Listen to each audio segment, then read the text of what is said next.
Hi, I'm Kat, marketer turned brand storyteller. And I'm Candice, educator turned entrepreneur. And you're listening to Not Nice, Clever. As CEOs and leaders, it's your job to always have the answers, but sometimes you need a little help. Leverage, if you will. We get it. This is the place for you. So wherever you're listening, 5:30 a.m. club at the gym, on your way to your next meeting, or putting out today's fire, let's get into it.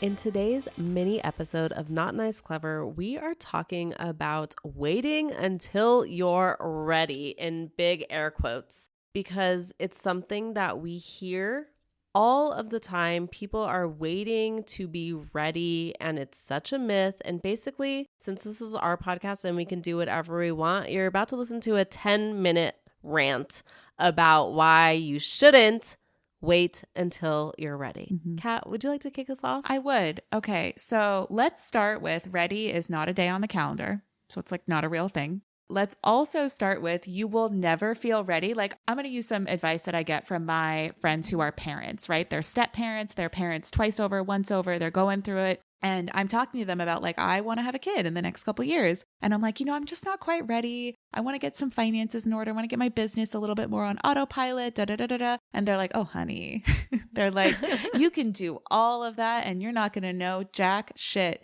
Kid's going to be born. You're going to be figuring out as you go. And for whatever reason, with parenthood, that seems to be an acceptable truth. You just, if it happens, you step up to the plate, you figure it out as you go. And that's literally raising humans. And yet, for some reason, when it comes to creating an Instagram reel, just a damn 10-second video, they're like, no, Kat, I'm not ready. Can't do it. Candice, I know you want me. I know I got to show my face. I know that's how I do it. I know that's how I'm going to make more money and feel good and confident. I'm just not ready yet. And it's like, you're raising humans. Were you ready to raise humans?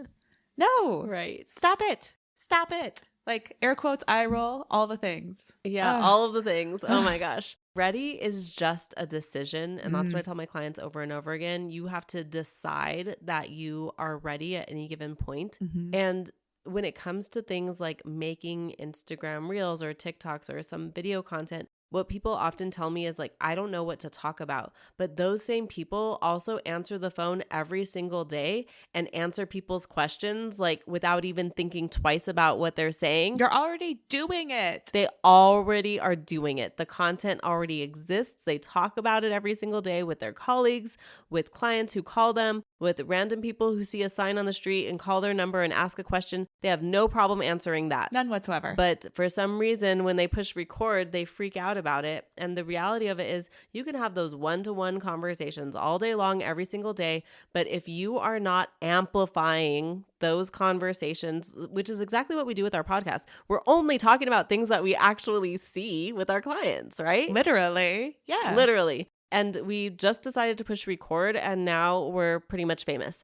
But really, it's insane how that works. It's that you just decide to have the conversations that you have every day on a bigger stage, even if that's TikTok, Instagram, Facebook, LinkedIn, whatever one you want. Virtual, in person. Yeah. Yeah. And now you have increased your business because you're just not having those one-to-one conversations anymore. You are having them at a larger scale. And scaling is where it's at. That's how you become more comfortable with your business, is by being in front of more people. Ryan Serhant talks about all the time how your business will amplify based on the amount of conversations that you're having. Now, Kat and I just have the luxury of, it's not even a luxury. We decided that we were going to have this podcast and we get to have way more conversations than the average person has on a daily basis. And so ready is just not a thing. I'm so tired of hearing it. I'm annoyed as fuck. And just freaking do it. Also, I'm kind of like workshopping in my mind. I haven't talked to you about it yet, Kat. Okay, but I can see the wheels turning. Okay, what's going on? I'm thinking about how starting any journey,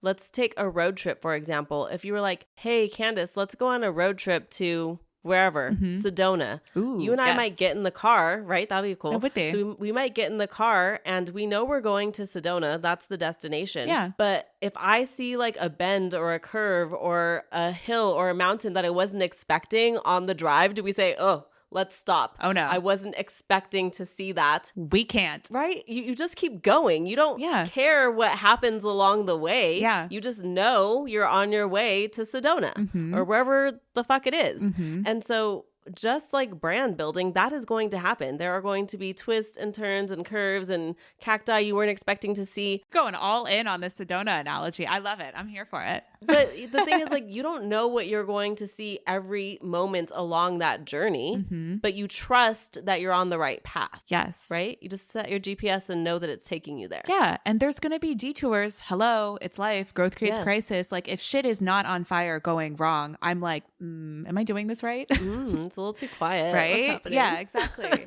And look, this is a variation of an episode we have done multiple times. We will continue to record episodes that answer this question, this fear, and come up with as many analogies as it takes.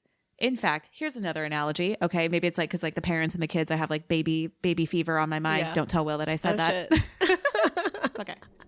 Keep it here, guys. On the DL, except for the hundreds of people that listen to this podcast. Okay, like when you were a kid and you went to the community swimming pool, right? And you had the low diving board and the high diving board, right? Ooh. The low diving board, oh my God, you could flip off that shit 6 ways to Sunday, no problem whatsoever. You could even like dip your toe in the water and still be on the diving board, but you go up the ladder to the big... The ladder is the scary part, The ladder is the scary part because then you look down, you're like, oh shit, what am I doing? I could fall. I could stand my like invasive thoughts just take over.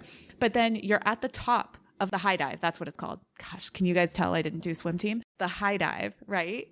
I'm sorry. Unless you're like a professional diver, the few times that I have jumped off the high dive, I never felt fucking ready. I just fucking jumped, held my breath and hoped for the best. And like, that's it. That's all you do. That's it. And then, you know, sometimes if you dive into the pool and you dive really, really deep down, you know what happens? You hit the bottom and you push back up off the bottom and then you come up for air and you're fine. You might be freaking out a little bit, but you're fine. Seriously. Yeah. And I think that it's just not a linear process that you expect it to be. It's going to be messy and it's going to take you in unexpected ways. And you're going to say, you know, yes to things that you never thought you were going to say yes to, or things you didn't imagine doing. And you're going to ultimately be a better human for it. You know, like you're going to learn so much. You're going to have such an amazing network. It's life-changing. Yeah. And look, like if you think about it, hindsight is 2020, right? Like the only decisions, not that I entertain the feeling of regret because I think it's a useless emotion, but if I were to feel regret about something, or even like thinking back to when I would talk to my patients when I worked as a CNA, like legit 10 years ago, the shit that they talked about that they regretted had nothing to do with like the things that they actually did in their life. It was everything that they didn't do.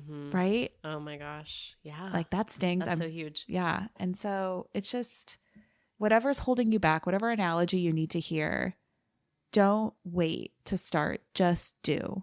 Oh, I have one that came up the other day.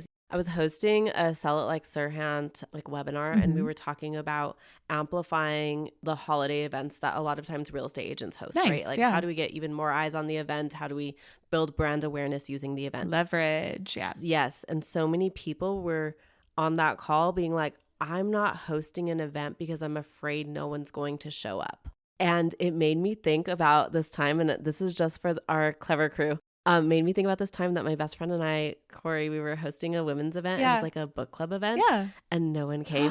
And so, you know what we did? We like got on our Instagram story and we were like, oh my gosh, thanks everyone for coming to book club. It was so fun. And then 20 people came to our next month's event. Also, Candice, serious question. I'm sorry. Did you have a heart attack when nobody showed up? Did your business die that day when nobody showed up? A lot of wine and a lot of charcuterie and it was fine. And I love that for you. And I mean, we did like, there was like a little moment of panic, like, oh shit, is this going to work? Do people want to come? Whatever. Yeah. Eventually we had like hundreds of people coming to our events. And you outgrew the space, right? And you continue to outgrew the space. Oh my gosh, so many things happened. And people are like, I want to share that story because I think everyone thinks that 100% of the things that we do are just successful all the time. No. And it's just not that way. Yeah.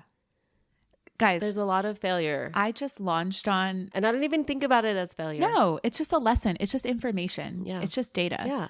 Guys, as of the recording of this episode, I think I have 2 YouTube shorts posted on my personal brand channel right now. You want to know how many views the first one had when I posted it? How many? 0. 0. Okay. And my social media manager was like, don't panic, Kat. The algorithm doesn't even know who to show your content with because you just launched. I was like, oh. I was like, that's cool. Got it. It's just info. Yeah. It doesn't mean anything about me. The 0 Right. people showing up to your event with Corey didn't mean anything about y'all, but you definitely PR'd the business out of that. And you had 20 people showing up the next time. Totally. And so I didn't say that in the webinar with everyone on there, but someone messaged me after, like privately, and I was like, look, girl, this is the truth story, right? The real. Because that is the reality of brand building. And if I stopped every time someone didn't watch my video or every time someone didn't buy my product or didn't show up to my event, like we wouldn't be here today. No. And now we're like I said, famous. We're famous. Yeah. Kim was calling. I got to call her back though, you know. Okay. So moral of the story, permission revoked to wait until you're ready. Permission granted to just fucking jump off the high dive already and come up for air. Thanks for joining us on Not Nice, Clever. Remember to follow Not Nice, Clever wherever you listen to audio. And if you haven't already, drop that 5-star review. Share your takeaways. Tell us your story. We love to hear it. Signing off, your not so nice, but oh so clever besties that mean business. See you soon.